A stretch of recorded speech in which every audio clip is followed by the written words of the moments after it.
Welcome to the How to Be Awesome at Your Job podcast, the show where brilliant professionals share how to sharpen the universal skills required to flourish at work. Enjoy more career fun, wins, meaning, and money with your host, Pete Makaitis. Hello, and thanks so much for joining us here for episode 305 with Kristen Hadeed. I think you'll really enjoy this conversation because Kristen is just so open and honest about her mistakes and how she learned from them. It's endearing and powerful and just so much good stuff. So you'll learn 1, when and how to deliver critical feedback, 2, the detrimental effects of praise, and 3, the power of vulnerability to grow an inspired workforce. So if you'd like to check out the show notes or the transcript or the links to items that we've referenced, you'll find that over at awesomeatyourjob.com/F305. Now, here is Kristen's story. Kristen Hadeed is the founder and CEO of Student Made, a student-powered cleaning company in Florida. She helps organizations make a lasting, meaningful impact on people by creating environments in which they thrive. Her first book, Permission to Screw Up, tells the stories of her biggest mistakes in leadership.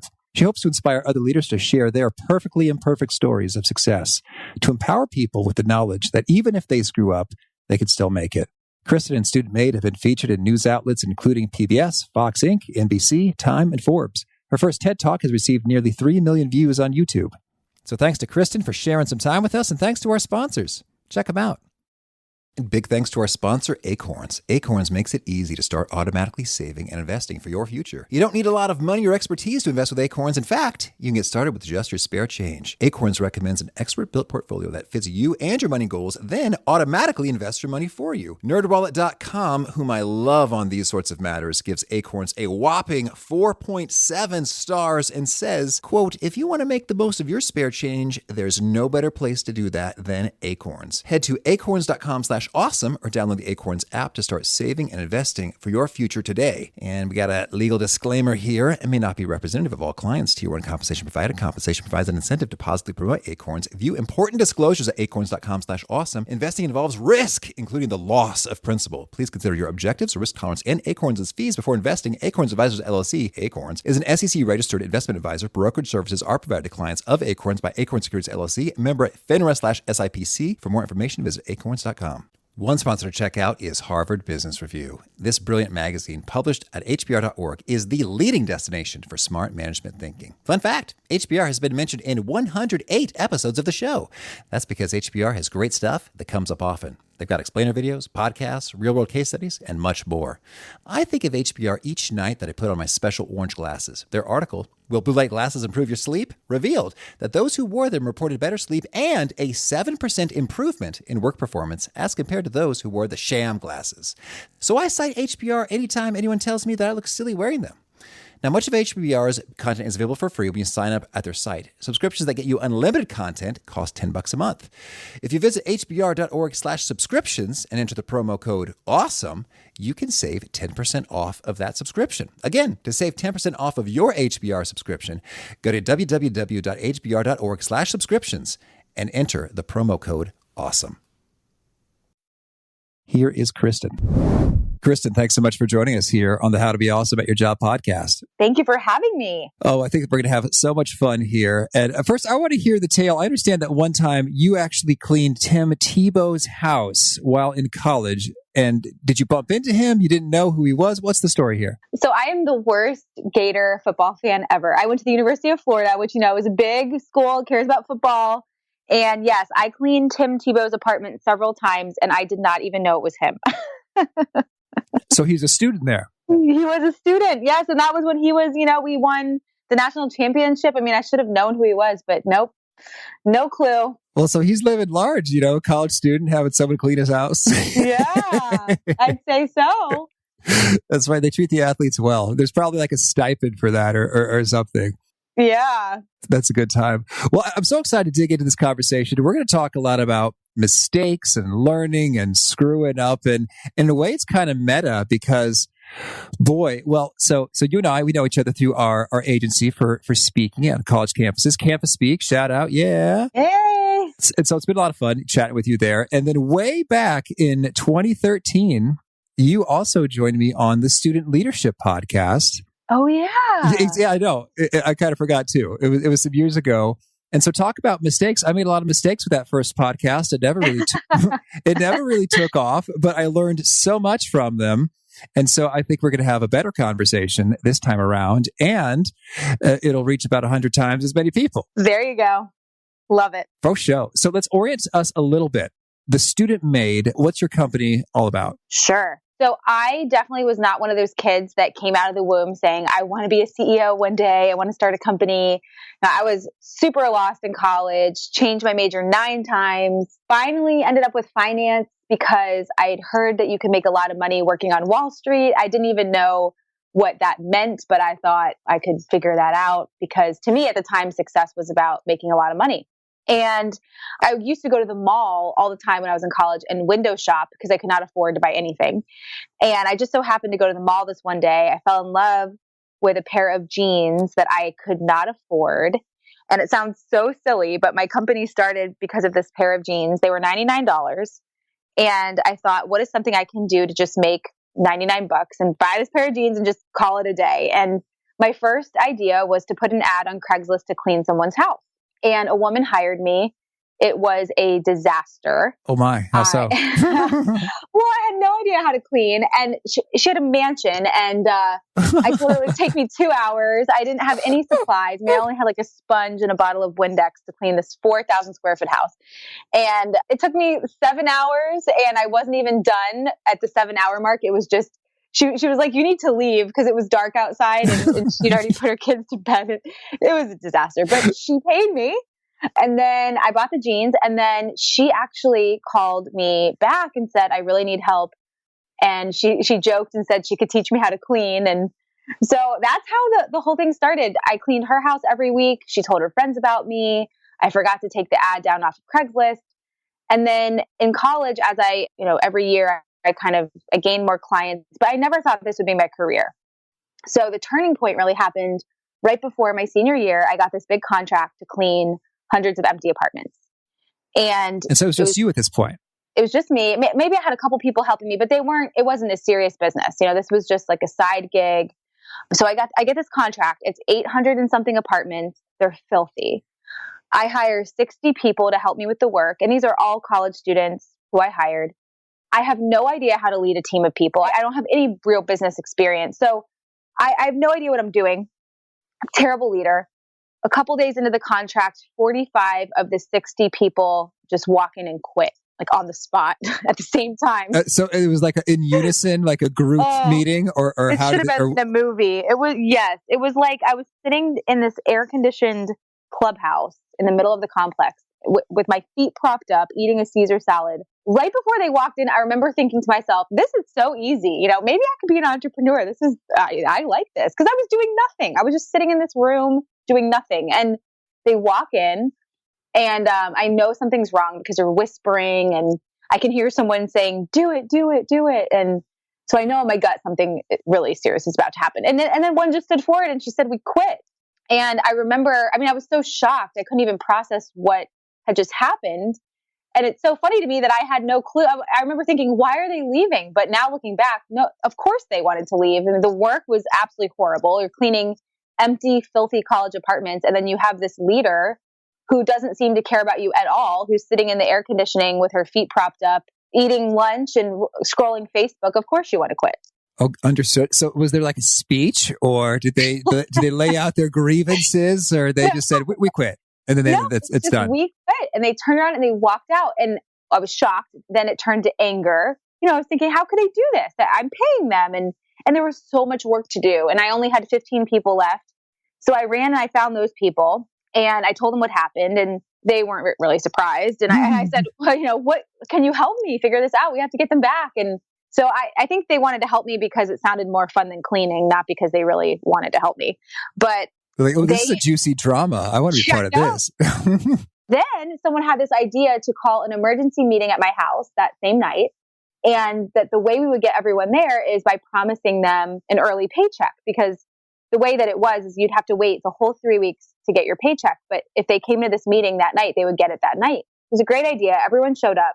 And I was just honest. I said, I've never done this before. I don't know what I'm doing. I don't even know what I did wrong.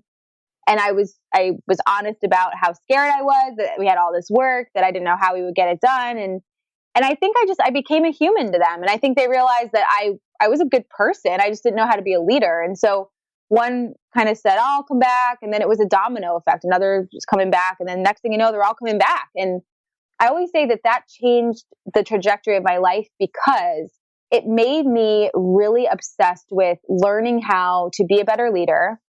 And most importantly, learning how to build a company where people really, really wanted to be and they didn't want to walk out. And so that for me was, I think looking back, that was the moment that I didn't do it consciously, but I think that's when I gave up my desire to move to New York and work on Wall Street, because that summer really changed everything. We became a team, and then I graduated and I turned down a job in finance to stick with Student Made. And here we are. It's been 9 years.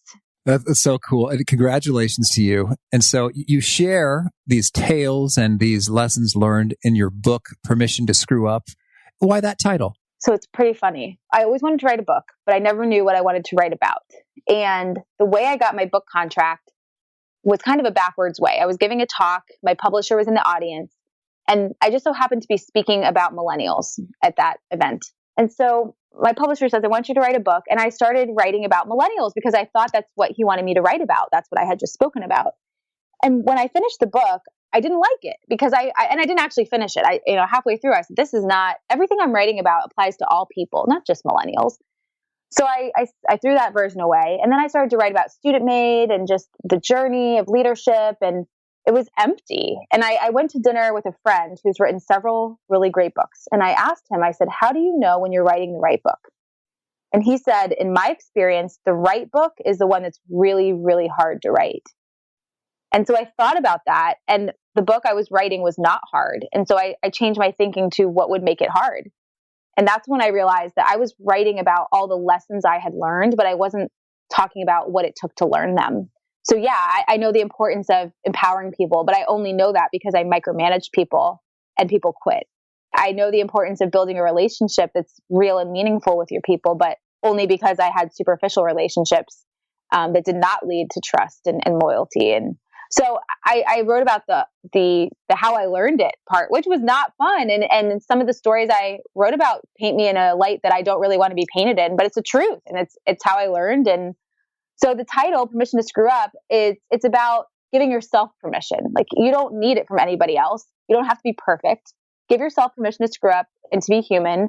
And in doing that, you will inspire the people around you to be more human. Well, I like that. I like that a lot. Thank you. Well, so you've got a lot of wisdom packed in there. Could you maybe share just a couple of the most dramatic shifts that you made in terms of, before I was thinking this way, and then I had this experience which showed me that, no, that's totally wrong. I should think about it the other way. And the practices that you abandoned or adopted as a result of some of those insights. I would say the first major shift really had to do with feedback.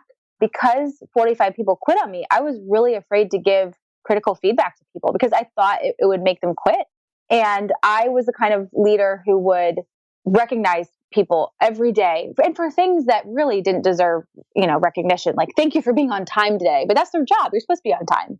And on people's birthdays, I would say, thank you for being born. I mean, I recognized everything about everyone because I thought that was I thought that meant they would be happy and they would stay. And so I realized two things. One, that when we overpraise and we overrecognize, we actually are doing people a disservice because it doesn't help them understand what their true strengths and contributions are. It's also not meaningful. But number two, when we avoid feedback that really needs to be given, the critical feedback, the kind of feedback that really helps people grow, we're hurting them because we have this opportunity. We see a way that they can be better and we don't speak up. We're hurting their growth and their development. So there was a student I had who she did a couple of things. I mean, things that were really bad, like trying on a client's high heels and what did you do? Doing what to the high heels? Trying on a client's high heels. Oh, just putting them. Okay. Yeah, or like playing "Mary Had a Little Lamb" on a client's antique piano that clearly is off limits, and just stuff that would get under my skin. And every time I would hear about something, I would say, "Okay, I'm going to confront her," and I never did. And then I finally got the courage to do it. And I did it in an email. It was total cop out. And then she quit. And then I felt guilty because I felt like, man, I really missed out on this opportunity to make her better. Now, chances are the value she had, it wouldn't have worked out anyway. But I should have told her way earlier that this kind of behavior was not acceptable. And I missed out on that opportunity to help her learn and to help her grow. So there's a tool that I love teaching. It's in the book. It's not my own. I learned it from a company called Barry Waymeller, one of my favorite companies in the world. And it's called the FBI. And it's a way to give feedback, both critical and recognition, that inspires behavior change or inspires someone to keep doing something great. And it's a sentence. Each letter stands for something. So feeling, behavior, impact, how you felt about someone's specific behavior and what the impact of that behavior was. So if someone's late, for example, you could say, I felt disappointed that you were 30 minutes late to our meeting this morning. And the impact, even though I know it was not your intention, now the impact is, I don't know if I can rely on you. And I don't want to feel that way. So can you help me? The idea is that person probably didn't wake up saying, I can't wait to be late so that you're disappointed and you feel like you can't rely on me. But once we tell them how we feel, the impact it's had, now they want to change that behavior. And then on the flip side, recognition, you could say, I felt proud when you spoke up at the meeting this morning. And when you shared your opinion, the impact that had is everyone else felt comfortable sharing their own. And we had a really productive meeting. And now you're telling that person, I want to see that again. I want to see you share your opinion again when you have one in a meeting.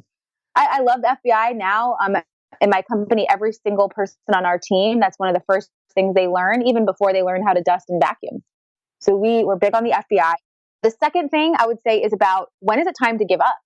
And that was really hard for me. I'm someone who believes in everyone's potential.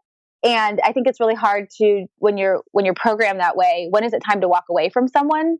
And on the flip side, if you're working in an organization and you're giving it your all and you see the potential in this organization, but it's just not right. It's not right for you right now. When do you walk away? Do you walk away? And we have this metaphor that we use at Student Made. It's called the line.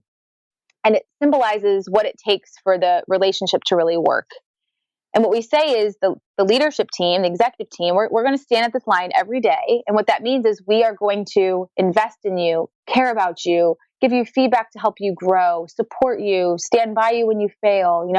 We're going to give you the tools to do your job. And that's what it's like standing at the line for us. But it only works if you're at the line, which means that you're doing something with the feedback we give you. You're giving us feedback when there's room for us to grow. You're getting back up when you fail. You care.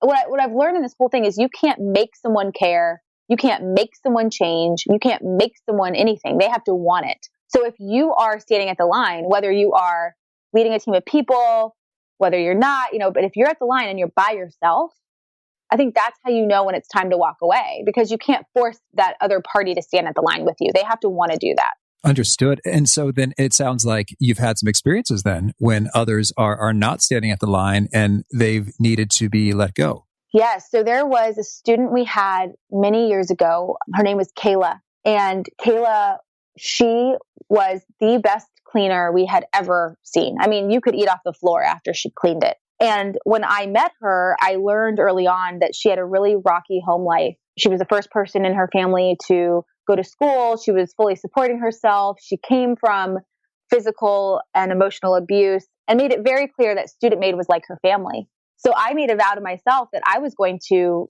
protect her and keep her as a part of our family no matter what.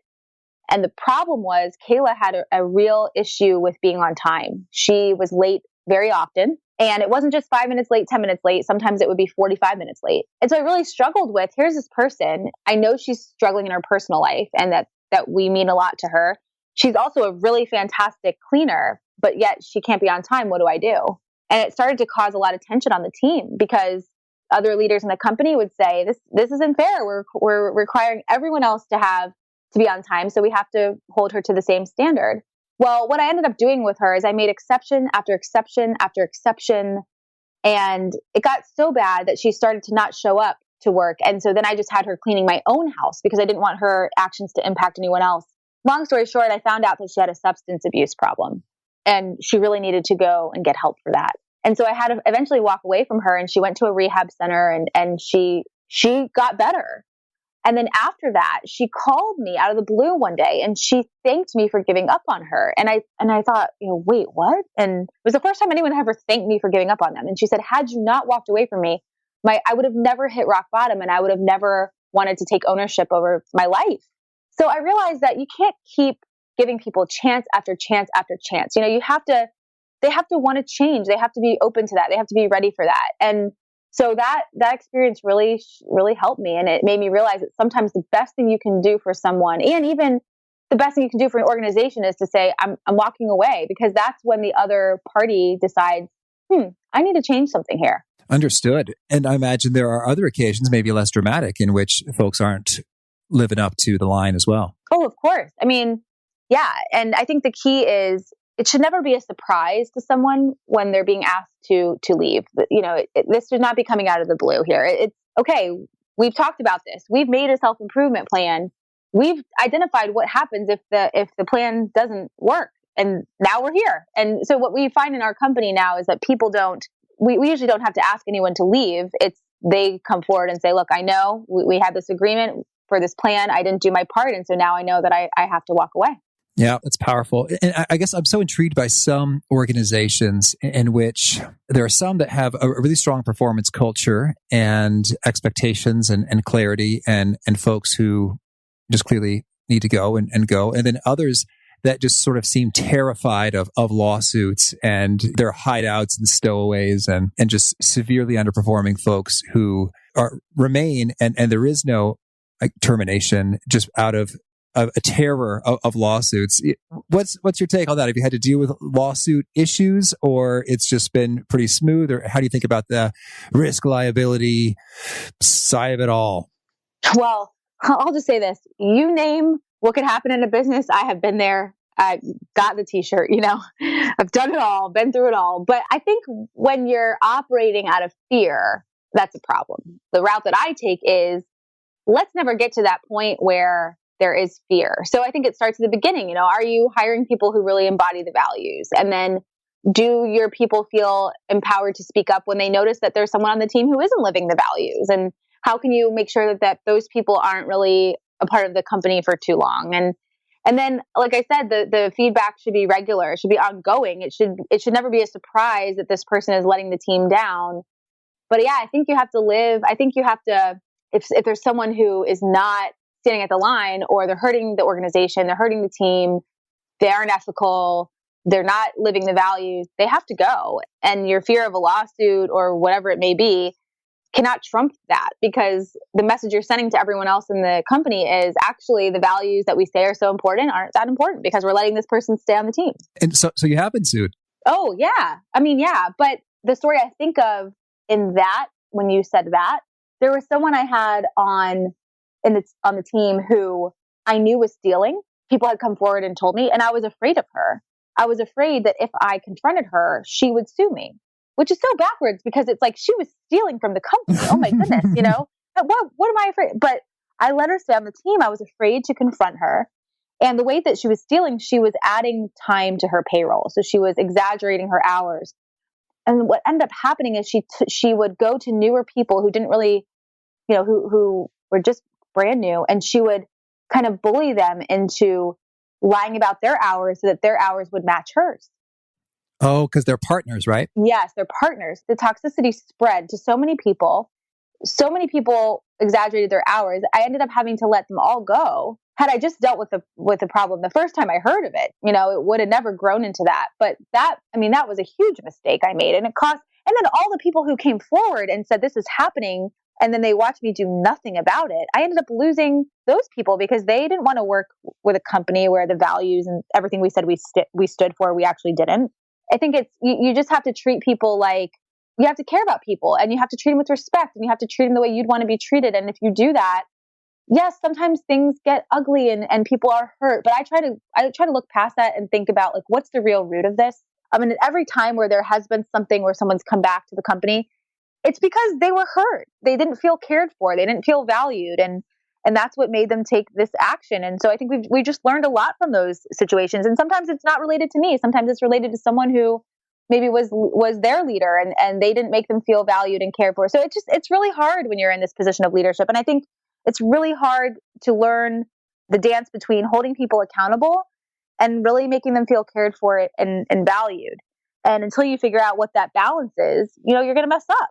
I hear you. Cool. Well, I just wanted to say or hear from you if you have that strong encouragement for those who are in that fearful place of someone needs to be let go, but I'm terrified of a lawsuit. To summarize, you're saying, don't live out of fear. It shouldn't be a surprise.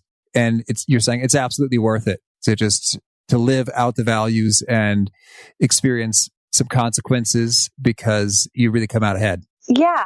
And a mentor once gave me some advice that helps me even today.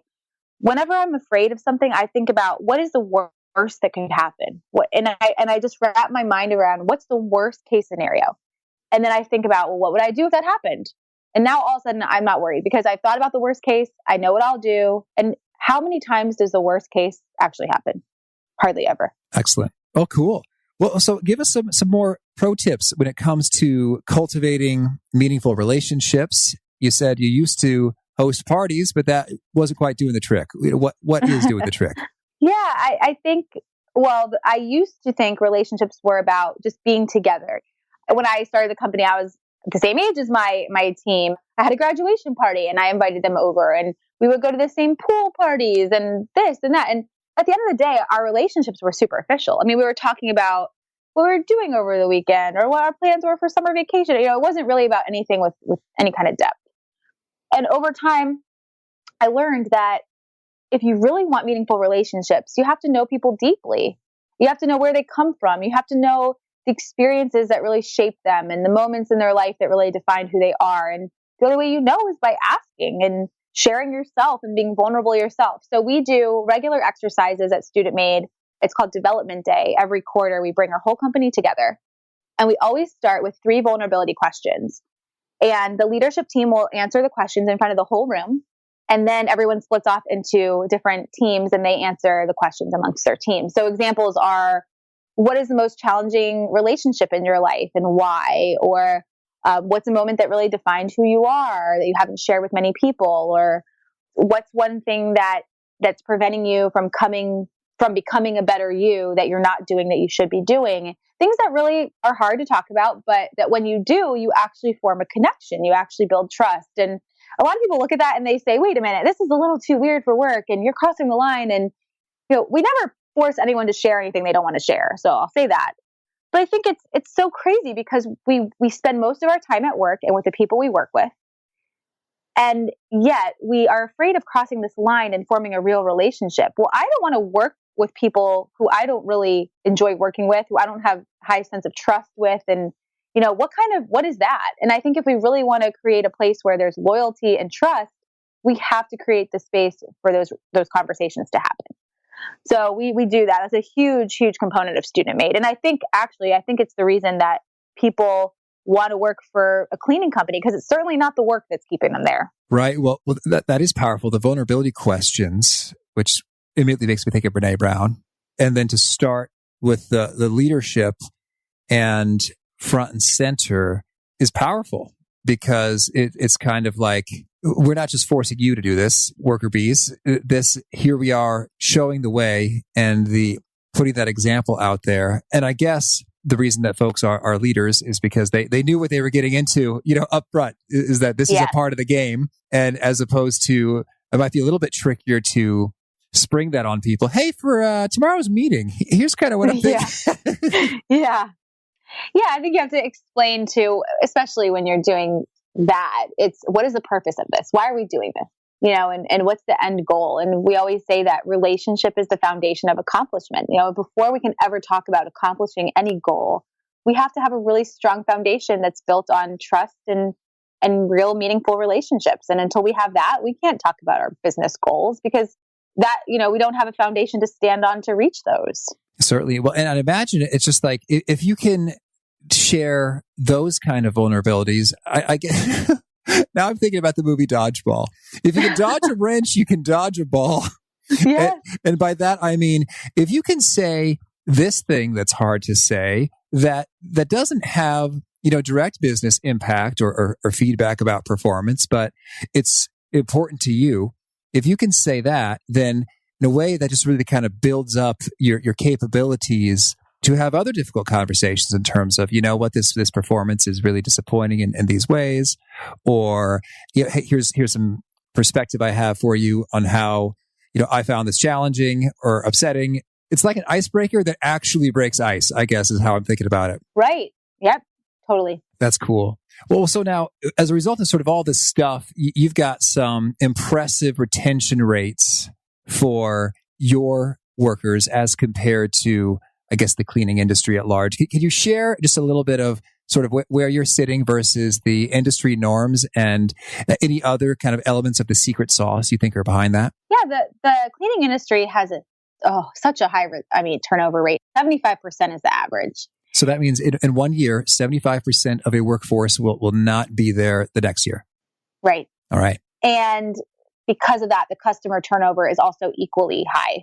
55% is the average. So that's hard. But then you add in that in our business model, we hire primarily students, not all students. If you're a fit for our culture, you're getting a job, but most of our team members are students. So they come with not a lot of job experience. And then the average profit margin of a cleaning company is only 15%.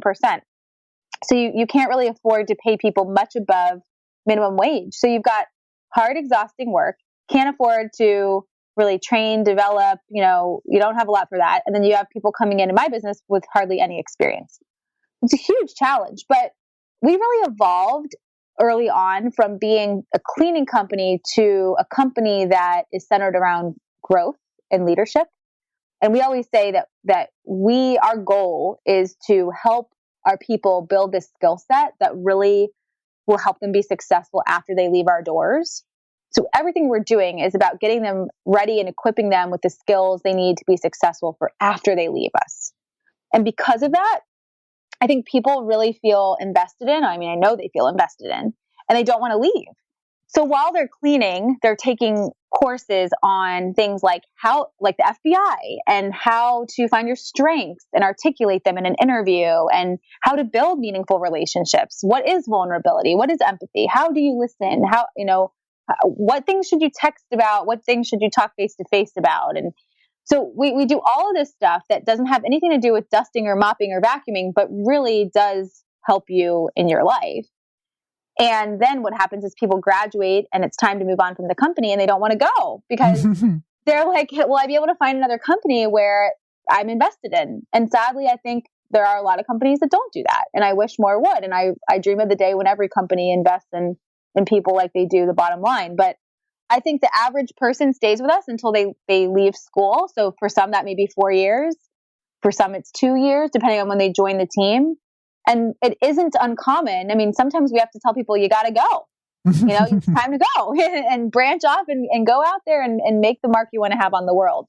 But I think it shows that it doesn't matter what industry you're in, what the work is that you're doing. You can find a way to really inject purpose and meaning into that work. And as long as you're making people feel and like they are the priority, because they usually don't want to go anywhere else. That's excellent. So cool. So then I want to get your quick take on millennials, not to belabor the point, but you've got perhaps one of the most privileged vantage points of any human alive in terms of working with young folk, doing menial work. So what's your take on what's real versus silly overgeneralizations when it comes to millennials? So I'll tell you 2 stories quickly. One is a student who came into the office and said, "Do you know where I can get a stamp?" Mm-hmm. And we said, "What? Stamp?" And she said, "When I need one, my mom mails me one, and I don't have time to wait for that." And we're like, "Your mom mails you a stamp when you need a stamp? Oh my goodness, we can get you a stamp way faster than that." Okay. So it would be really easy for me to tell you that story and then at the end say, "Oh, millennials," but I'm not going to say that. And then I'll tell you this other story. And it's that my mom works with us and she's a baby boomer. And I gave everyone an assignment not too long ago where they had to write their own job description. And I said, it needs to be around 500 words. When my mom turned hers in, she kept saying, it's either 503, 504, 498. I don't know. I counted so many times. I keep getting a different number. And so I realized that she did not know about word count on Microsoft Word. And she was hand counting every single word on her job description. And it would be really easy for me to say, oh, baby boomers after that, but I'm not going to. So I think the point is we're all just trying to do our best and we're all just trying to figure it out. And it's really easy to make fun of baby boomers, just like it's really easy to make fun of millennials, really easy to make fun of Gen X. We're all humans. So let's just put this away and let's just instead focus on how can we just create a place that brings out the best in everyone, that helps everyone realize their potential. And remember that at the end of the day, we all want to feel valued and significant and trusted. And, that's the thing we have in common. So let's focus on that. Yeah, that sounds a lot easier, than doing an elaborate segmented, intervention person by person based on their generation. So that's great. So it sounds like you don't really buy into so much the so-called assertions that millennials are this way as opposed to boomers, which are that way. I do think there are things that help shape a generation. So we employ Gen Z as well as millennials. That's primarily our makeup. And I think technology has really affected both. I think that it's affected our independent thinking because when we have a question, our first thought is let me Google it instead of thinking of it on our own. When we need directions, we type in the address and step by step, it tells us exactly what to do. We don't have to think about where we are. And then on the relationship end, we're used to texting and social media. And so sitting and having a real conversation that's really based on vulnerability maybe isn't comfortable because we're not used to that. But then I think about, while that's definitely affected us, let's look at everyone else. When I walk into conference rooms with other people, I see people on their phones all the time. It's not just millennials. I see people emailing about important things that really should be face-to-face all the time, not just millennials. So I think technology has affected everyone and the way we interact and the way we think. I think it's affected millennials and Gen Zers more because that's really the way that we grew up. But I think it's something that's widespread. And also, almost 70% of the world is disengaged at work. That's not a millennial statistic. That's a human statistic. So to me, what it's saying is that this isn't a millennial problem. This is a human engagement problem. And so we have to figure out how are we going to help everyone become more engaged. Perfect. Well, Kristen, tell me, anything else you really want to make sure to mention before we shift gears and hear about some of your favorite things? You're good. Shucks. I love this interview. Flattery will get you everywhere, Kristen. Appreciated. Well, let's do it. Tell us about a favorite quote, something you find inspiring. I don't know who said it. I have two, and I don't know who said either one. The first is, nothing goes to plan, and that is the plan. And that just helps me realize that when something happens that's a deviation, instead of getting frustrated, realize that it's all part of the process. And one day when you look back, it all makes sense. The other is, it really helps me in terms of empathy. It's that hurt people hurt people. Loved people love people. So it helps me when someone's emotions kind of exceed the moment or they're angry about something and I cannot understand why they're taking this out on me. I just remember that hurt people hurt people. Like they're probably hurting inside about something else. So I need to come at them with empathy instead of anger. Excellent. Thank you. And how about a favorite study or experiment or a bit of research? Ooh, I love John Gottman's work. Oh, yeah. I'm obsessed with it. And if you don't know John Gottman, look him up. But he studies, he's a psychologist. He works a lot in marriage and family space. But I find a lot of the work he's done can be applied to the workplace. Absolutely. Thank you. And how about a favorite book? Ooh, I have so many. Probably the book that influenced me most early on, Delivering Happiness, which is written by Tony Hsieh, the CEO of Zappos. And it really helped me understand what culture is. And that is that it's not things like having the cool office and a ping pong table and beer on tap, that it's really about how people feel. And then it got me thinking, how do I want people to feel and how do I help them feel that way? And how about a favorite habit, something that helps you be awesome at your job? I'm sorry. Scratch it. A favorite tool, something that helps you be awesome at your job. I don't know if this is a tool. I guess it's more of a habit. But every night before I go to bed, I think about what are the 3 things I want to accomplish tomorrow. And I'm really clear on that because during the day, there's so many things that happen that take you away from important stuff. And so I think the night before, identifying what are the 3 things that if I accomplish these, I'll go to bed feeling like today was a win. It just helps me stay focused when things can get so crazy. And is there a particular nugget that you share that really seems to connect and resonate with folks as you speak it? Well, I think it's the title of the book. I think it's that you don't need anyone to give you permission to screw up. You give it to yourself and just give yourself permission to be human and talk about it. Because I think we're making leadership unattainable because we're acting as if you've got to have all the answers and know how to do everything in order to be a leader. And that's not true. Everyone can be a leader. Everyone can have an impact on the person to the right of them or the left of them. And sometimes we're going to mess up in figuring that out, and it's all right. And that's normal. So let's just admit that. And if folks want to learn more, get in touch, where would you point them? Well, all my social media is my name, Kristen Hadeed. And then you can go to my website, KristenHadeed.com or StudentMade.com. Okay. And do you have a final challenge or call to action you'd issue to folks seeking to be awesome at their jobs? Well, let's see. Since we talked about FBIs, how about give someone at work an FBI in person? Perfect. Well, Kristen, thank you so much for sharing this. This was so much fun. I wish you and Student Made tons of luck going forward for another 9 amazing years. Thank you. Thank you. There's so many good takeaways here from Kristen, but what resonated with me the most is how she really redefined what work even is for the students there at Student Made, in terms of this isn't really about cleaning toilets and making some cash. It's about leadership development and learning and growing and improving. And how when that reframe really takes hold and is true, you unlock all kinds of inspiration, motivation, and goodness from folks. And this really hit me on a personal level as I was thinking a little bit about recent interviews I had done. At the same time, I was visiting Montana with my wife because her grandpa was in her final days of life. And so he was in a nursing home type facility. And I noticed that the workers, some are great and others really just didn't seem too into it. And they were kind of not taking the greatest of care of some of the folks there. And in a way, that's understandable in terms of, in many ways, this is a thankless job. Many of these elderly people don't have all of their faculties, mentally or physically.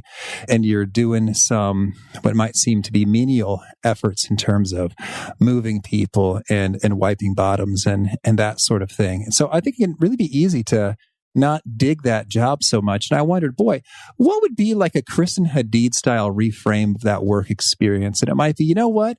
When we work here, what we're all about is learning to become the selfless, compassionate, kind human beings and growing into that loving, powerful force. And I think that could really attract a lot of folks there and get them all fired up to do the work that they're doing when it seems kind of menial or like a hassle or a drag at times. So I don't know if such an organization exists when it comes to caring for folks and getting really explicit about this is what we're about. But it struck me as another way to unlock that same force. So what is it for your organization, your team or group? Is it about the learning? Is it about becoming compassionate, caring human beings? Is there a larger, bigger, this is the thing that is transforming me when I do this work that can unlock all this kind of goodness? So just something to think about. And maybe someone will start some really cool organizations as a result of what they're hearing, or reimagine their team and the work they do. So anyway, that's how that hit me. Hope it hit you in some other powerful and profound ways that make an impact for you.